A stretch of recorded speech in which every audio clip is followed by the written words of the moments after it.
Croyez-vous que l'amour peut surmonter tous les obstacles?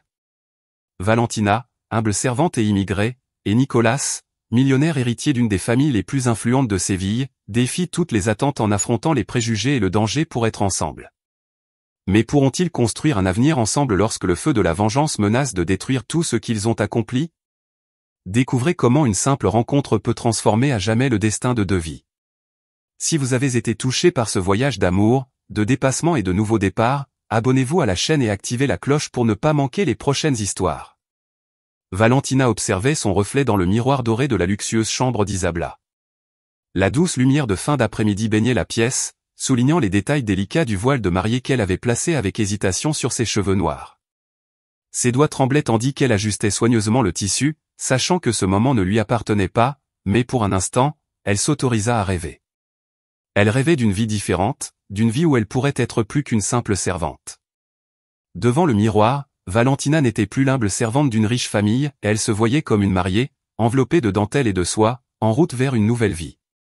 Les yeux bruns de Valentina brillent d'un mélange de nostalgie et de tristesse. Le voile symbolise un monde auquel elle n'appartiendra jamais. Son cœur, toujours calme et contenu, battit plus fort à ce moment-là, lui rappelant ce qu'elle ne pourrait jamais avoir, l'amour de Nicolas. C'était l'héritier du manoir, un homme qu'elle admirait en silence, même si elle savait qu'ils appartenaient à des univers complètement différents. Cependant, son imagination est débordante et Valentina se permet de penser à ce que serait ce voile s'il était le sien.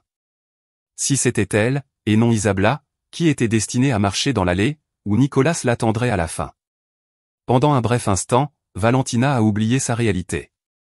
Elle a oublié qu'il s'agissait de la chambre d'Isabella, la fiancée de Nicolas. Elle a oublié qu'elle n'était qu'une servante, une immigrée sans droit. Mais l'illusion se brise aussi vite qu'elle s'est formée. Le bruit des pas dans le couloir la sort de sa rêverie. Désespérée, elle tente d'enlever le voile de ses cheveux, mais ses mains tremblantes d'angoisse lui rendent la tâche impossible. Avant qu'elle n'ait pu se débarrasser du voile, la porte s'ouvrit avec fracas et Isabella en sortit, le visage plein d'indignation. Ses yeux verts pétillent d'une fureur débridée. Lorsqu'elle vit Valentina avec son voile de mariée, son expression de choc se transforma rapidement en quelque chose de plus violent. « Et qu'est-ce que tu crois faire ?» rugit Isabella, sa voix se répercutant dans toute la pièce. Valentina, prise de panique, s'efforce d'enlever le voile, mais le tissu s'est pris dans ses cheveux. Ses mains tremblent encore plus sous le regard furieux d'Isabella. « Ris. Je suis désolée, madame, balbutia Valentina, la voix brisée. J'étais juste en train de... Portais-je mon voile ?» l'interrompt Isabella avec un rire sec et cruel. « Comment oses-tu toucher à quelque chose qui ne t'appartient pas? Tu es une servante. Une intruse.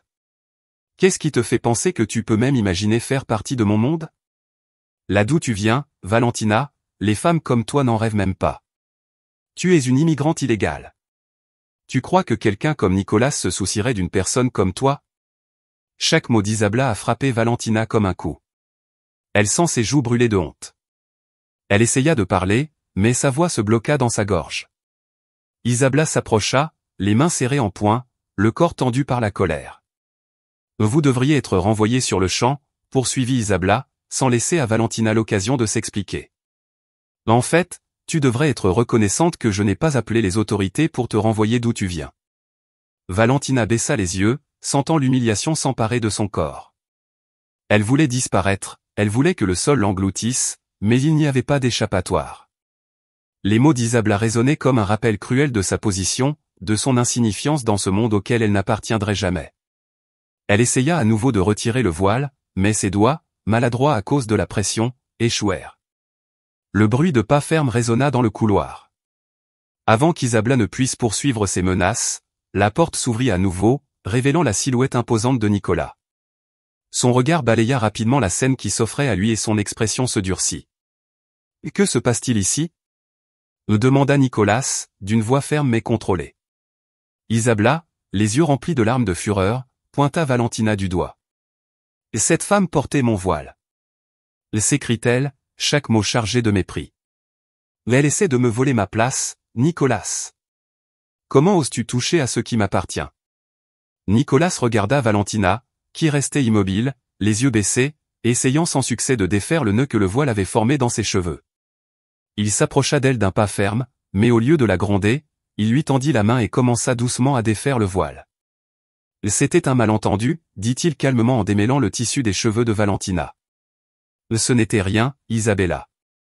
Valentina sentit son cœur s'accélérer lorsque les doigts doux et prudents de Nicolas l'aidèrent à se libérer du voile. Son contact, aussi bref et professionnel soit-il, lui donna un frisson et elle dut retenir sa respiration. Ce n'était rien? Répéta Isabella, incrédule, en haussant le ton. Tu défends cette servante? Au lieu de moi, ta fiancée? Nicolas continua à desserrer le voile sans lever les yeux sur Isabella, le visage contrôlé. Ce n'était rien, Isabella, répéta-t-il d'un ton plus ferme.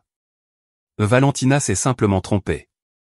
Mais les paroles de Nicolas, destinées à apaiser, ne font qu'attiser la colère d'Isabella. Comment peux-tu la défendre? S'écrie-t-elle, la voix brisée par l'émotion. Ce n'est qu'une servante, une immigrée. Et tu la défends à ma place. Nicolas finit par enlever le voile des cheveux de Valentina et le rend à Isabella. Il se tourne alors vers Valentina, qui évite toujours son regard, les mains tremblantes de honte. Valentina, tu vas bien? Demanda-t-il d'une voix douce mais pleine d'inquiétude. Valentina hocha légèrement la tête, incapable de trouver ses mots. Le poids de la situation était écrasant. Nicolas regardait la situation avec un mélange de perplexité et de contrôle. Isabella, toujours en colère, ne pouvait accepter son explication. Ses yeux, autrefois d'un vert éclatant, étaient maintenant remplis d'une colère intense, comme si le fait que Valentina ait touché son voile était une insulte impardonnable. Nicolas sait qu'il doit agir rapidement pour les calmer. Et Isabella, ce n'était qu'un malentendu, répéta-t-il d'un ton ferme, essayant de garder son calme. Valentina ne voulait pas faire de mal.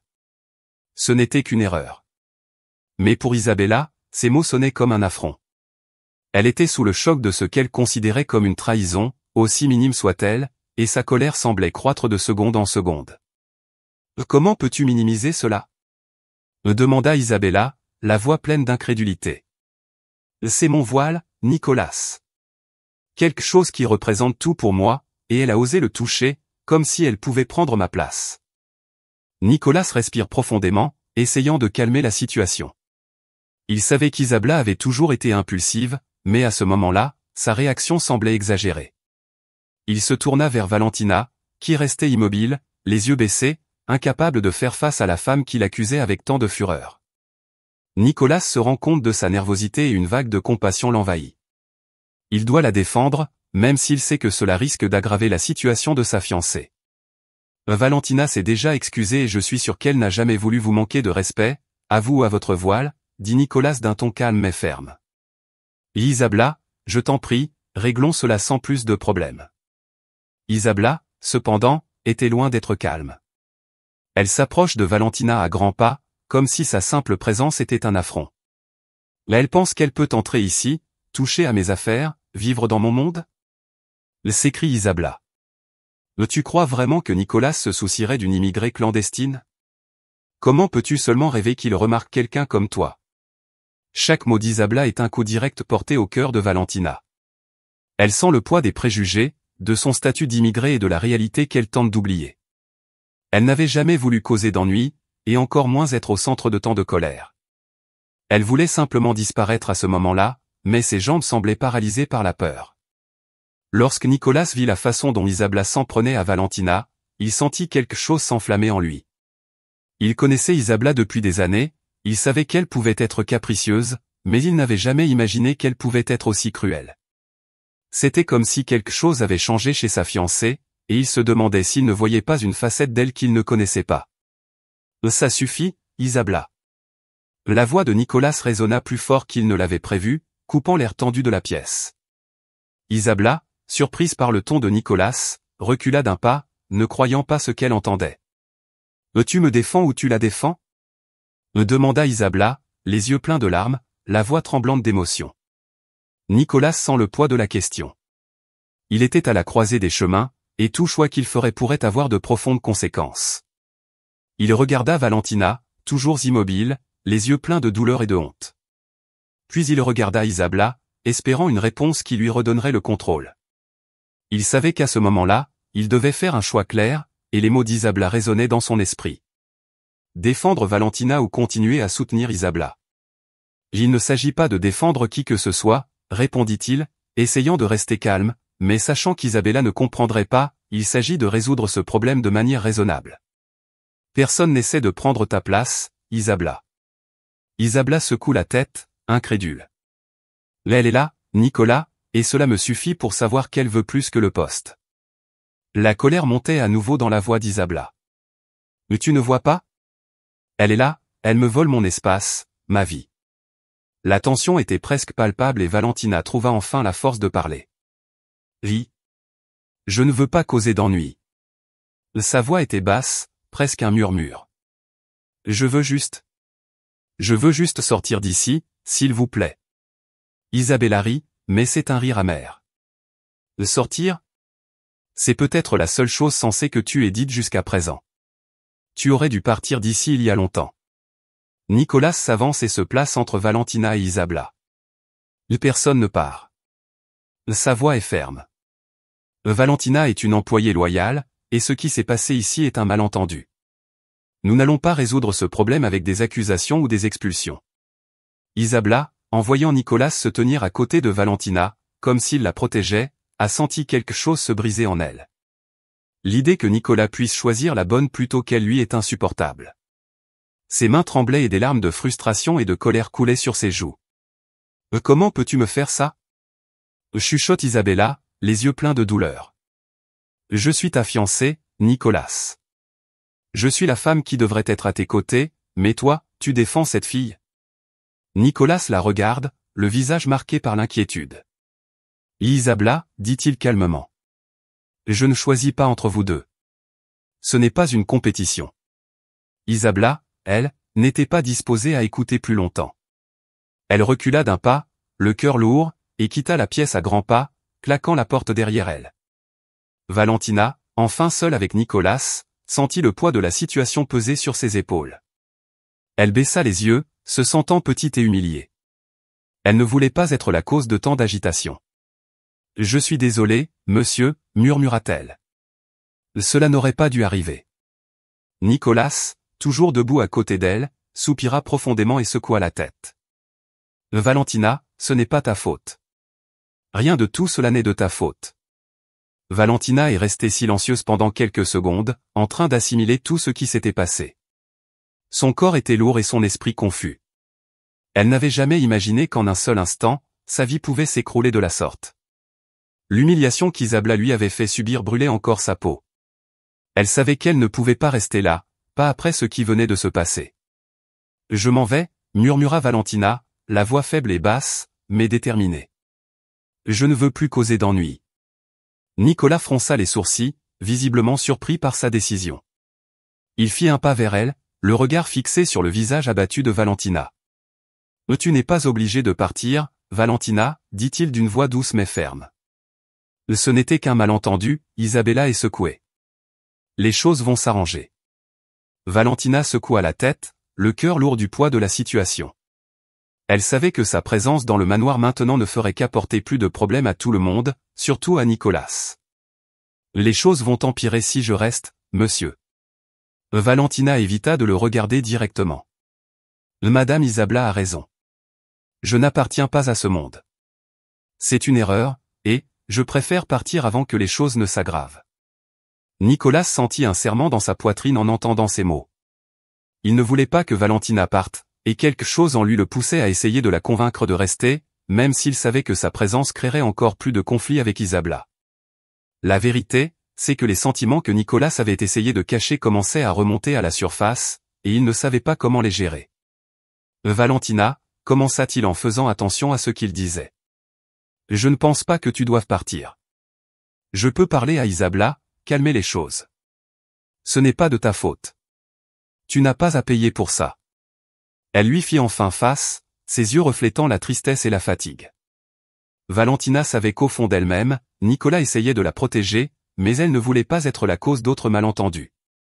De plus, elle savait que pour Isabla, elle était une menace, même si elle n'avait jamais eu l'intention de l'être. « Merci, monsieur, mais je ne peux pas rester plus longtemps, » insista-t-elle. « C'est peut-être mieux pour nous tous. » Nicolas ouvrit la bouche pour argumenter, mais avant qu'il ne puisse parler, le bruit des pas résonnant dans les couloirs les interrompit. Isabla apparut soudain dans l'embrasure de la porte, le visage encore rouge de colère.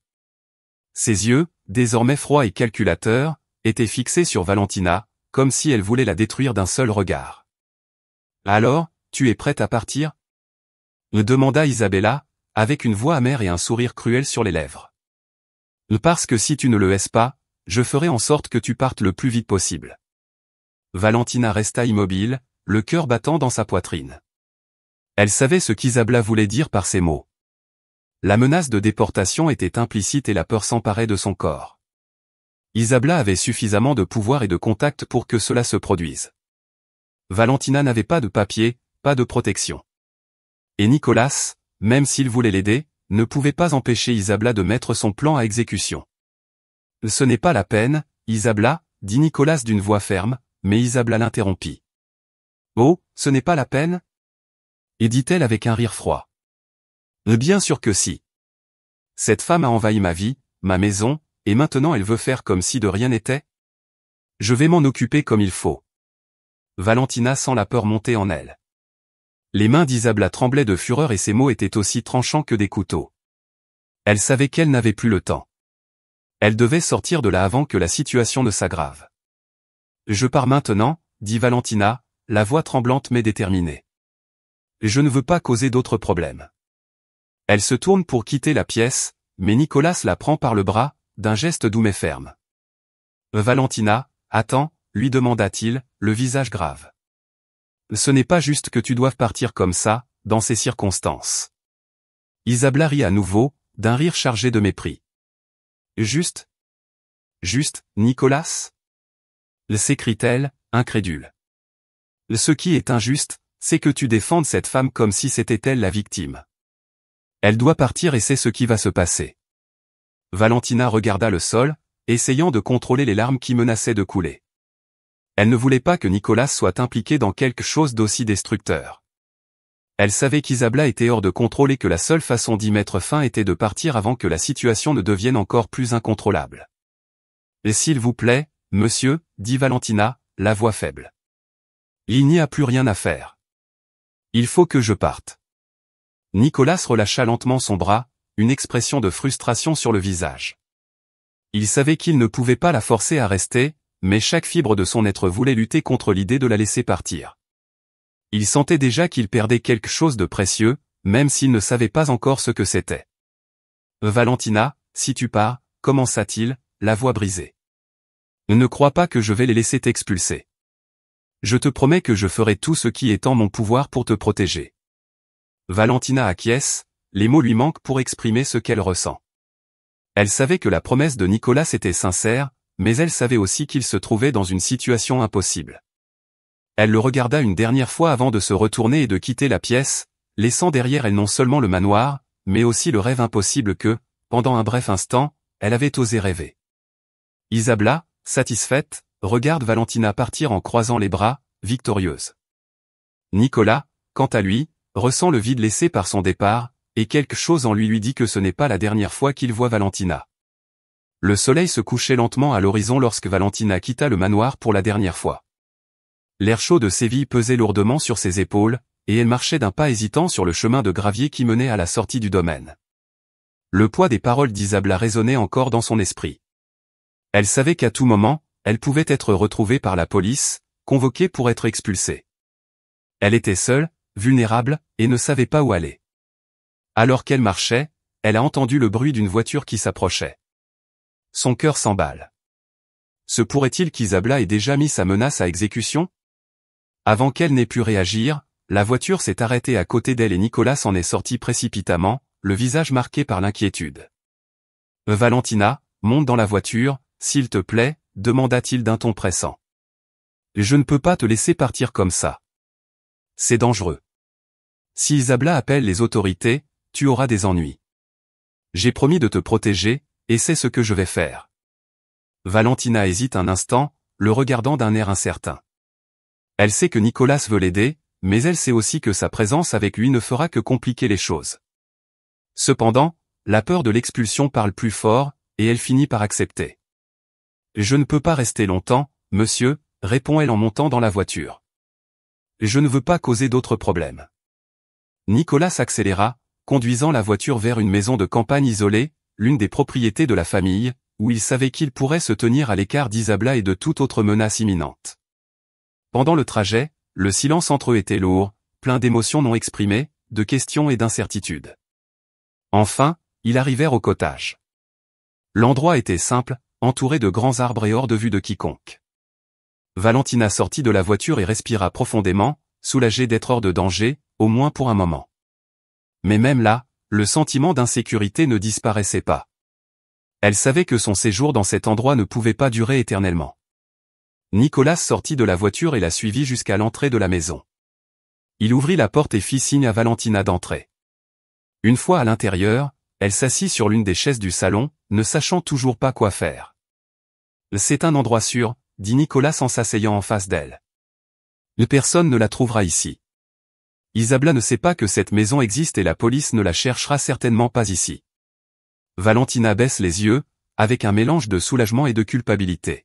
« Je vous remercie, monsieur, dit-elle, la voix basse. Mais je ne peux pas rester. C'est trop risqué. S'il me trouve ici, vous aurez aussi des ennuis. » Nicolas secoua la tête, l'air déterminé. « Je ne laisserai rien t'arriver, Valentina. » Il marqua une pause, ses yeux fixés sur les siens. « Je sais que tout cela a l'air d'un gâchis, mais je veux que tu comprennes que je suis là pour t'aider. J'ai promis de le faire et je n'abandonnerai pas. » Elle le dévisagea, surprise par l'intensité de ses paroles. Nicolas avait toujours été gentil avec elle, mais maintenant il y avait quelque chose de différent dans son regard, quelque chose de plus profond, quelque chose que Valentina ne savait pas comment interpréter. Il y eut un silence pesant entre eux, jusqu'à ce que Nicolas rompe enfin la tension. « Valentina, je dois te dire quelque chose. » Sa voix était plus douce, presque un murmure. « Oui. Je ressens quelque chose pour toi que je ne peux plus ignorer. » Les mots de Nicolas la frappèrent comme un éclair.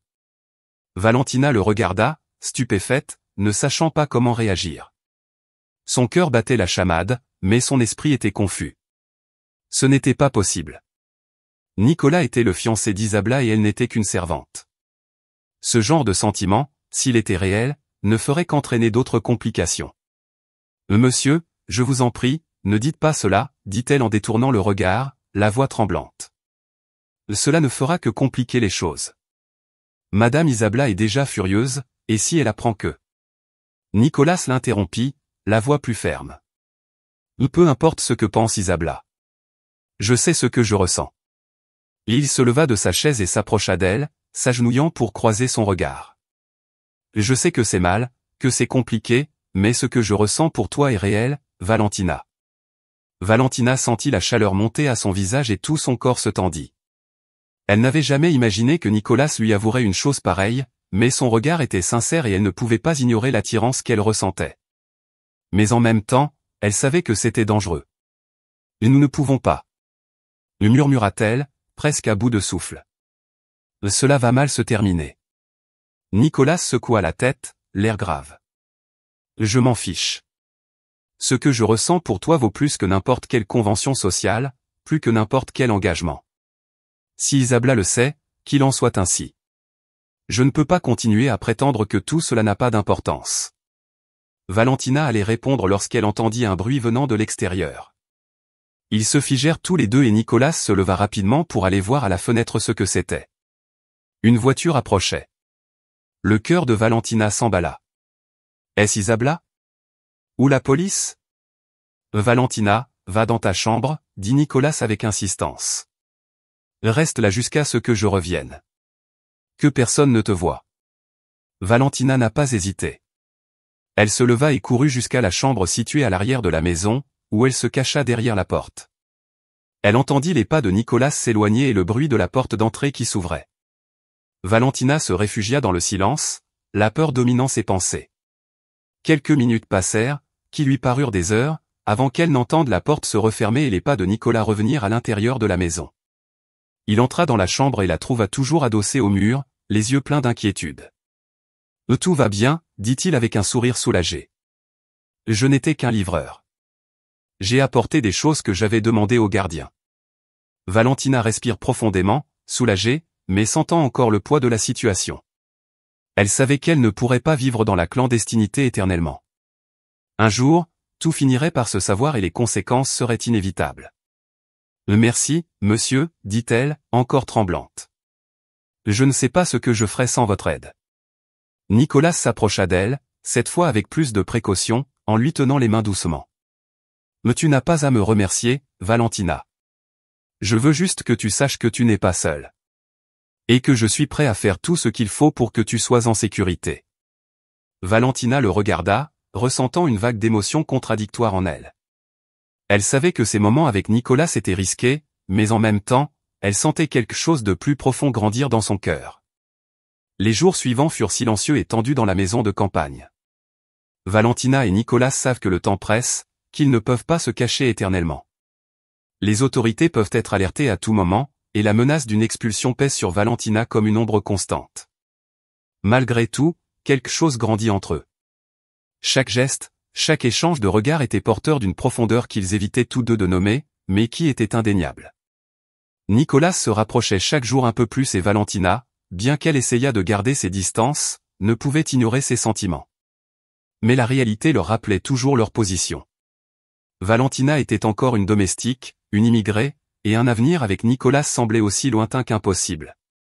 Un après-midi, alors qu'elle organise la petite cuisine de la maison de campagne, Valentina entend des pas s'approcher. C'est Nicolas qui entre dans la pièce, l'air grave. Il l'observe un moment, comme s'il cherchait les mots justes. « Il faut qu'on parle », dit-il enfin, d'une voix grave.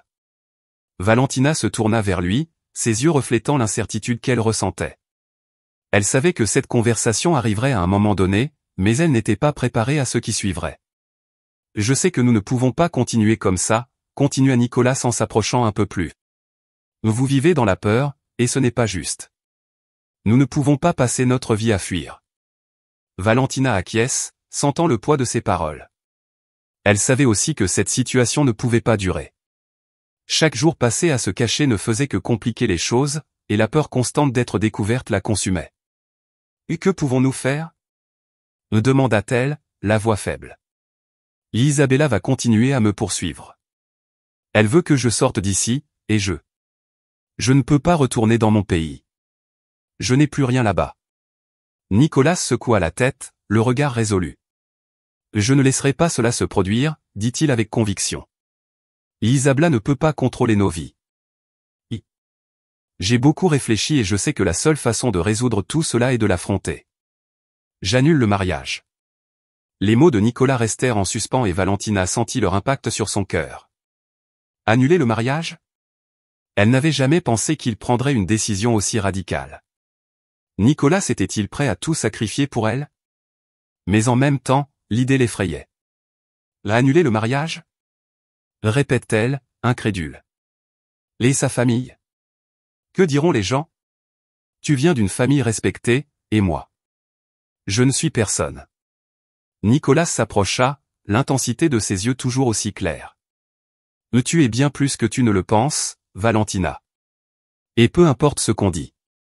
Ma famille, Isabella, les gens qui nous entourent, rien de tout cela n'a d'importance si je ne peux pas être avec la personne que j'aime vraiment. Valentina sentit son cœur s'emballer en entendant ces mots, la personne que j'aime vraiment. C'était comme si tout ce qu'elle avait évité d'admettre était là, au grand jour. Nicolas l'aimait. Ce n'était plus une question d'attirance ou de proximité, il lui avouait ses sentiments d'une manière qu'elle n'avait jamais imaginée. Mais il y avait encore tant de choses entre eux.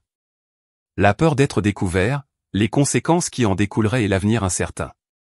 Nous ne pouvons pas, monsieur, murmura Valentina, essayant de retenir les larmes qui commençaient à se former dans ses yeux. Je ne suis qu'une servante. Les gens ne l'accepteront jamais. Et je ne peux pas détruire ta vie comme ça. Nicolas lui tint fermement les mains, la regardant avec une détermination inébranlable. Valentina, tu ne détruis rien. Je construis quelque chose de nouveau. Quelque chose qui a du sens, quelque chose de vrai. Nous ne pouvons pas vivre en fonction des attentes des autres. J'ai besoin de toi à mes côtés. Elle le fixe, sentant le poids de sa sincérité. Mais en même temps, elle savait qu'il était sur le point d'affronter une tempête. Le mariage avec Isabella n'était pas seulement un engagement émotionnel, mais aussi un engagement social. L'annuler reviendrait à défier sa famille, son statut et Isabla, une femme qui n'accepterait pas d'être rejetée si facilement. Et Madame Isabla ? Me demande Valentina en hésitant. Elle ne l'acceptera jamais. Elle voudra se venger. Et je suis la première personne qu'elle attaquera. Nicolas reste silencieux un moment, réfléchissant aux conséquences de sa décision. Il savait qu'Isabla serait un problème, mais il était prêt à tout pour protéger Valentina. Nous allons nous en occuper ensemble, dit-il fermement. Je te promets, Valentina, que je vais tout arranger. N'aie pas peur. Ce que je ressens pour toi est plus fort que toutes les barrières que nous pourrons affronter. Valentina sentit son cœur se remplir d'espoir, mais la peur était toujours là, latente. Nicolas était prêt à se battre, mais elle ne voulait pas être la cause de tant de conflits. Cependant, quelque chose dans ses paroles lui fit croire, au moins pour un moment, qu'il y avait peut-être une chance pour eux. Je ne sais pas si je suis prête pour tout cela, admit Valentina, la voix faible. Mais je te fais confiance. Nicolas sourit légèrement et lui serra affectueusement les mains. Nous traverserons cette épreuve ensemble. Je suis à tes côtés, et quoi qu'il arrive, je ne te laisserai pas l'affronter seul. Ils restèrent silencieux pendant quelques instants, le poids de la décision pesant sur eux. Valentina sait qu'à partir de ce moment, tout va changer. La vie qu'elle connaissait, la sécurité qu'elle pensait avoir, tout serait en jeu. Mais en regardant Nicolas dans les yeux, elle sentait que peut-être, juste peut-être, cela en vaudrait la peine. Le bruit d'un téléphone interrompt ce moment. Nicolas sort son portable de sa poche et fronce les sourcils en voyant qui l'appelle. « C'est ma mère, dit-il en soupirant. Il faut que je réponde. » Valentina acquiesça et le regarda partir pour prendre l'appel. Elle resta seule dans la cuisine, réfléchissant à tout ce qui venait de se passer. Les paroles de Nicolas, les promesses, les décisions. C'était comme si une nouvelle vie commençait à se dessiner devant elle, mais en même temps, elle savait qu'il y aurait d'immenses défis à relever. Pendant que Nicolas parlait au téléphone, Valentina ressentait un mélange de peur et d'espoir. Elle ne savait pas ce que l'avenir lui réservait, mais une chose était sûre, ce moment, cette promesse de tout affronter ensemble, changerait leur vie pour toujours. L'impact de l'incendie a été dévastateur. De la fumée s'élève encore de ce qui reste du centre communautaire, qui n'est plus qu'un amas de décombres et d'épaves calcinées. Valentina observe la scène, le cœur serré et la poitrine remplie de tristesse. Cet endroit, qui aurait dû être un symbole d'espoir pour tant d'immigrants comme elle, était maintenant détruit.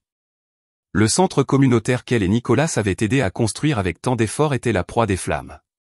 Les autorités ont clairement indiqué que l'incendie était délibéré. Tout indiquait que quelqu'un avait délibérément attaqué l'endroit, et Valentina savait qu'Isabla était derrière tout cela. Même sans preuve directe, quelque chose en elle lui disait qu'Isabla, furieuse de l'annulation du mariage, avait cherché à se venger de la manière la plus cruelle qui soit. Nicolas, à ses côtés, ne pouvait cacher sa frustration. Il a passé les dernières heures à parler à la police et aux autorités locales, essayant de comprendre ce qui s'est passé, mais il n'y a pas eu beaucoup de réponses. Ce dont ils étaient sûrs, c'est que l'incendie s'était déclaré aux premières heures de la matinée et s'était propagé rapidement, détruisant tout ce qui se trouvait à l'intérieur du bâtiment. « Cela ne nous arrêtera pas », a déclaré Nicolas, la voix basse mais ferme. « Nous allons reconstruire. Et cette fois, ce sera plus grand et plus beau. » Valentina le regarde, étonnée par sa détermination. Elle savait qu'il était aussi dévasté qu'elle, mais il restait ferme, déterminé à aller de l'avant. Mais à l'intérieur, Valentina se sentait vaincue. Le travail de plusieurs mois, les rêves de tant de personnes, tout cela détruit en une nuit. Elle se demandait si elle aurait la force de tout recommencer. Et Nicolas, et si cela se reproduit ? Demande-t-elle avec un soupir de lassitude. Et s'il continue d'essayer de nous arrêter ?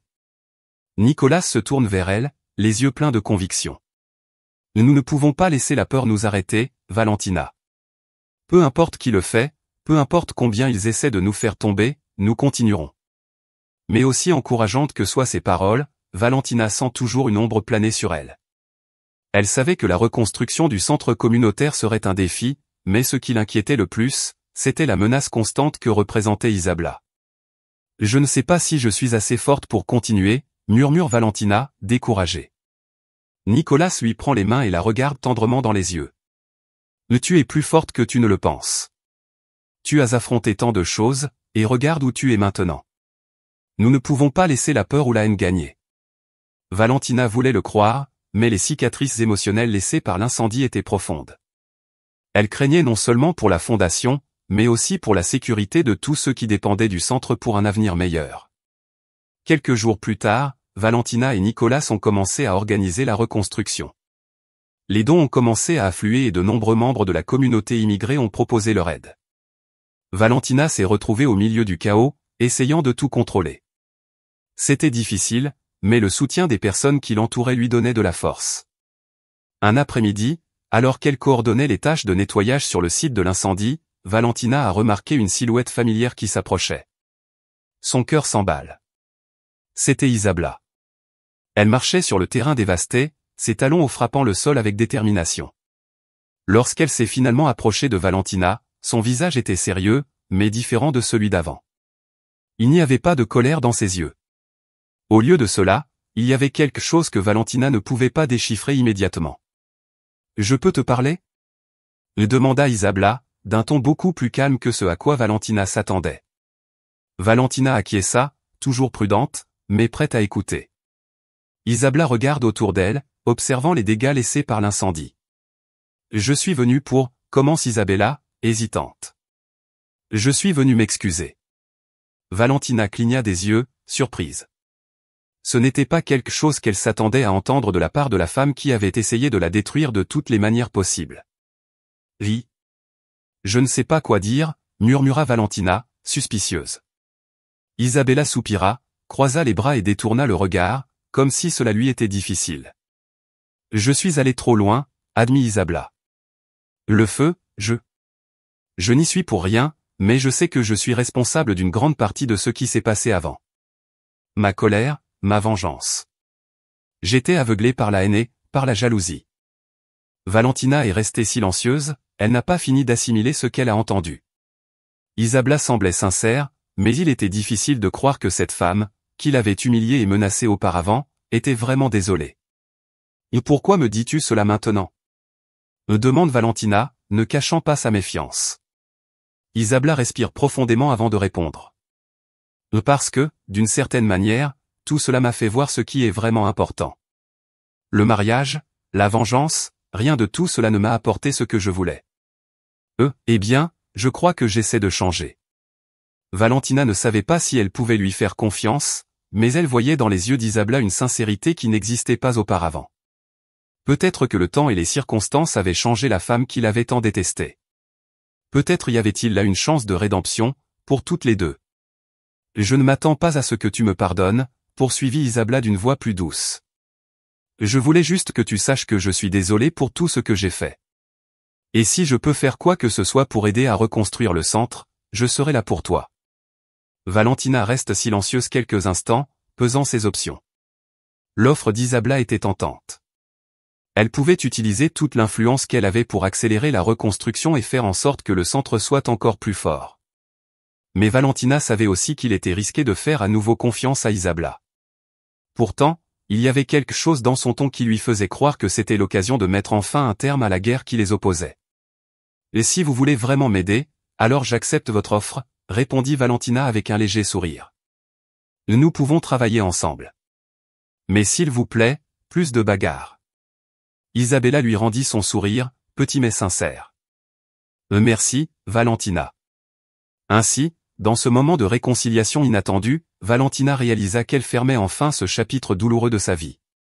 Il y avait encore beaucoup de travail à faire, mais maintenant, avec l'aide d'Isabella et de la communauté, elle savait qu'elle serait capable de reconstruire le centre, plus grand et plus fort.